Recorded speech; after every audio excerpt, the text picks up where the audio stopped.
ओवैसी जी वैसे भी महागठबंधन के साथ ही रहते हैं। जो गरीब पासमानदा मुसलमान हैं, जो उनके अधिकार की बात आई है, तो एक बार वक्फ कानून जो आया है उसको देखने का प्रयास करना चाहिए कि हमारे पास गरीबों के हक में है या नहीं है।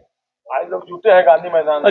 अब तो इलेक्शन आया है तो सारे जब बरसात आते हैं तो सभी मेढक बाहर निकलते हैं। नमस्कार, लाइव बिहार देख रहे हैं आप। आपके साथ मैं स्नेहा गुप्ता। पटना के गांधी मैदान में मुसलमान भाइयों का जुटान हुआ है।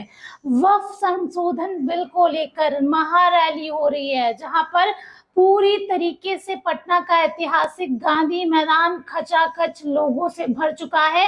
और इस पर अब बड़ा बयान बीजेपी के प्रदेश अध्यक्ष दिलीप जायसवाल का आ चुका है और सीधे तौर पे बरसाती मेढक कह रहे हैं। क्या कुछ कह रहे हैं दिलीप जायसवाल, पहले आप इस वीडियो पे नजर डालिए। प्रधानमंत्री जी के मन की बात हम लोगों ने अटल सभागार में सुना। प्रधानमंत्री जी मन की बात पूरे देशवासियों से करते हैं और आज उन्होंने फिर दोहराया इस बात को कि वोकल फॉर लोकल।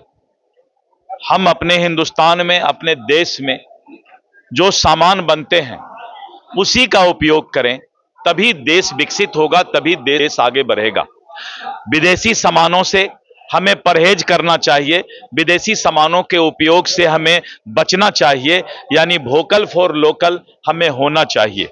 प्रधानमंत्री जी ने विशेष करके पर्यावरण पर चर्चा की कि एक पेड़ में मां के नाम, यानी पर्यावरण इकोसिस्टम को बचाकर रखना बहुत जरूरी है। अगर हम पेड़ लगाते हैं तो हम अपनी जिंदगी को खुशनुमा बनाते हैं, हम अपनी जिंदगी की रक्षा करते हैं। इसके साथ साथ उन्होंने विभिन्न क्षेत्र में पूरे देश के अंदर अलग अलग जो प्रोडक्ट आता है, उन्होंने मेघालय के बात की, वहां पर जिस तरह से हम कीड़ा से कपड़े और रेशम बनाते हैं उस पर चर्चा किया उन्होंने। और इसके साथ साथ शुभम शुक्ला का भी उन्होंने स्पेस का भी चर्चा किया है। और प्रधानमंत्री जी मन की बात में पूरे देश के चारों कोना को, सभी जगह को छूने का प्रयास करते हैं।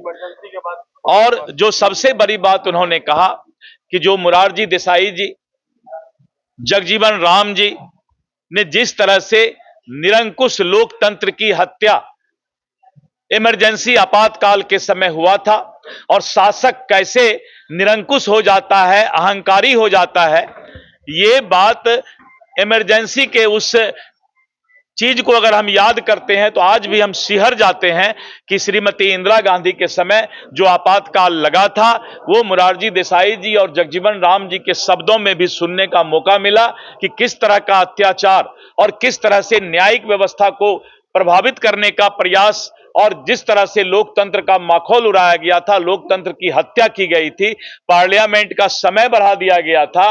ये इतना बड़ा अत्याचार जो हमारे कांग्रेस के पूर्वजों ने किया है, उसको आज मोरारजी देसाई जी और जगजीवन राम जी के शब्दों में सुनने का मौका मिला। गठबंधन से मिलने की इच्छा जता दी है। आज उन्होंने बयान दिया है कि अगर महागठबंधन के नेता चाहे तो वो एनडीए को रोकने के लिए बिहार में चुनाव लड़ेंगे। ओवैसी जी वैसे भी महागठबंधन के साथ ही रहते हैं, इसलिए उसमें तो कोई नई बात नहीं है।